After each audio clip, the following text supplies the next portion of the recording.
malın mənşə ölkəsinin müəyyən edilməsi üçün sifarişçi ərizə ilə müraciət etməlidir. Həmin müraciətə aşağıdakı sənədlər əlavə olunur. Hüquqi şəxs olduqda dövlət qeydiyyatı haqqında şəhadətnamə və hüquqi şəxslərin dövlət reyestrindən çıxarışının sürəti. Fiziki şəxs olduqda fiziki şəxsin vergi uçotu haqqında şəhadətnamənin sürəti. Sifarişçi ilə alıcı arasında müqavilə olduğu təqdirdə onun sürəti. Qayma fakturanın sürəti.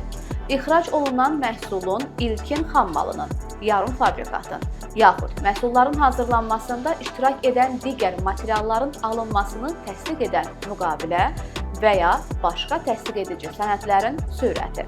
İxrac olunan məhsulun ilkin xammalı, yarım fabrikatı, yaxud məhsulların hazırlanmasında iştirak edən digər materialları xarici ölkə mənşəli olduğu təqdirdə, emal nəticəsində malın xarici iqtisadi fəaliyyətin əmtə nomenklaturası üzrə mövqeyində ilk 4 rəqəmindən ən azının birinin səviyyəsində dəyişmənin olması və ya ad valor pay qaydası tətbiq olunduğu hallarda istifadə edilmiş materialların dəyərinin göndərilən malın qiymətinin faizlə müəyyən edilmiş həddə çatması ilə əlaqədar sənəd.